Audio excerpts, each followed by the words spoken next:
మీకు అర్థం కానీ మీ గురువే.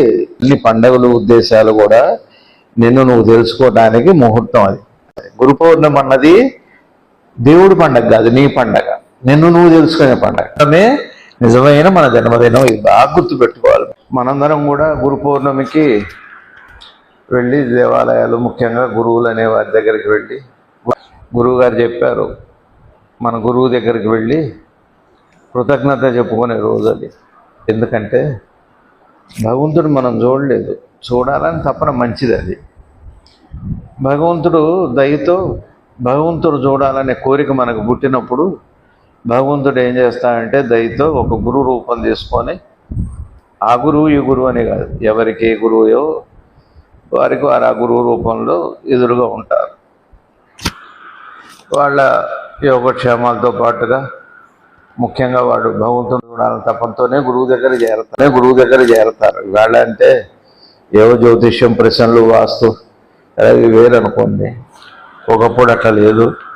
జ్ఞానం కోసం అరణ్యాల్లోకి ఎక్కడో దూరంగా వెళ్ళి కొద్దిమంది, 1,00,000 మందిలో ఒకడు వెళ్ళేవాడు గురువు దగ్గరికి, తను తాను తెలుసుకోవాలని.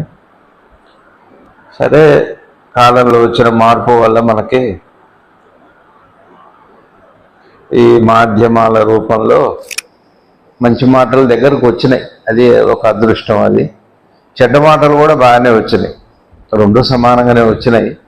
ఎవరు దేన్ని వాడుకుంటారో దాన్ని వాడుకుంటారు. సరే, గురువు దగ్గరికి ఆ రోజున వెళ్ళి, గురువు గారికి నన్ను ఇంత బాగా చూస్తున్నారు కదా మీరు అని కృతజ్ఞతాపూర్వకంగా గురు పౌర్ణమి రోజు నమస్కారం చేయాలి. అది గురు పౌర్ణిమ. అందులో ముఖ్యంగా శివరాత్రి ఒకటి, ఏకాదశి ఒకటి పర్వదినాలు. ముఖ్యంగా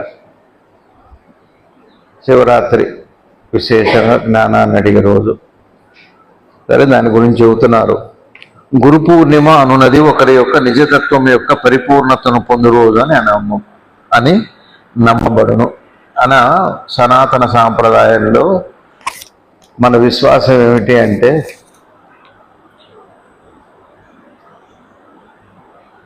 మన్ని మనం తెలుసుకోవడానికి పూర్ణంగా అనుగ్రహించే రోజని.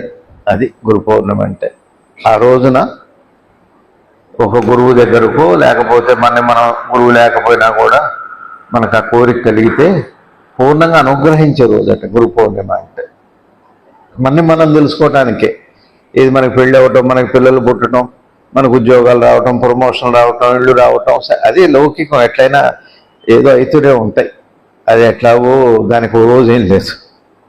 అవి జాతకాలు చెబుతారు. ఈ సంవత్సరం అయితే పెళ్ళి, ఈ సంవత్సరం పిల్లలు పుడతారు, అవి జాతకాలు ఉంటాయి. వేరు అనుకోండి, అట్లాంటిది కాదు. ఇది జ్ఞానం కోసం వచ్చిన రోజు.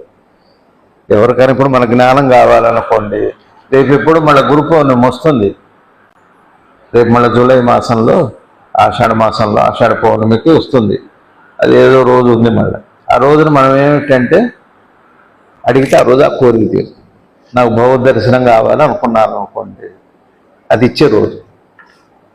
మీకు అర్థమవుతుందా? జ్ఞానం కావాలంటే పొందే రోజు పూర్ణమైన దినం అని ఒక సనాతనంగా ఉన్న భారతీయులు నమ్మినది. ఈ సనాతన హృదయం నమ్మింది అనమాట. గురు పౌర్ణమి అంటే ఆ బలం కలిగింది ఆ రోజున.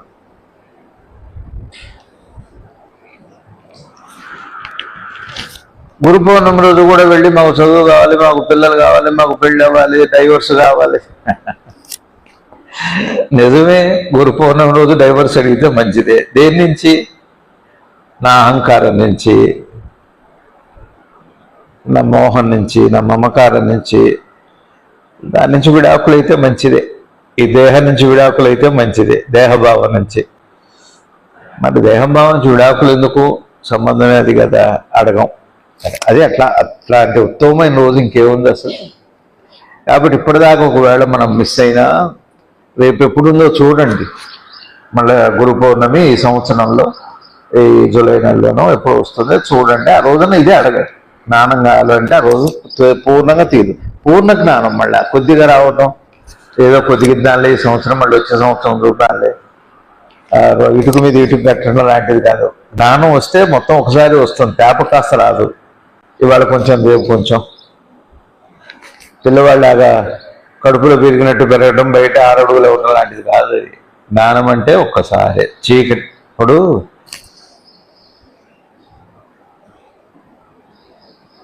మనం ఊరు వెళ్ళి వస్తాం, ఇంట్లో దీపం ఉండదు, చీకటి ఉంటుంది, అర్ధరాత్రి వచ్చాం.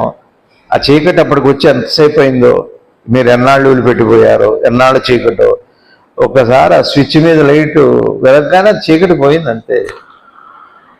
నెమ్మదిగా కనపడుతుందా, ఒక్కసారి వెలుగు వచ్చేస్తుంది, ఆ ఇల్లంతా వెలుగు వస్తుంది, బయటకు కూడా వస్తుంది.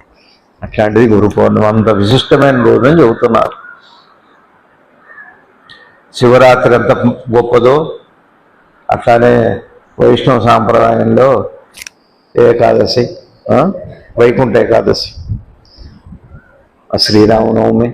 శ్రీరామనవమి కూడా కళ్యాణం అంటే అర్థం ఏంటంటే నిన్ను నువ్వు తెలుసుకోవడానికి ఉపయోగపడే రోజు అని. శివరాత్రి కూడా అట్లాంటిదే. మన పండగలన్నీ కూడా చివరికి మా దుర్గాష్టమి కూడా నిన్ను నువ్వు తెలుసుకునే రోజు. అన్ని పండగలు ఉద్దేశాలు కూడా నిన్ను నువ్వు తెలుసుకోవడానికి ముహూర్తం అది.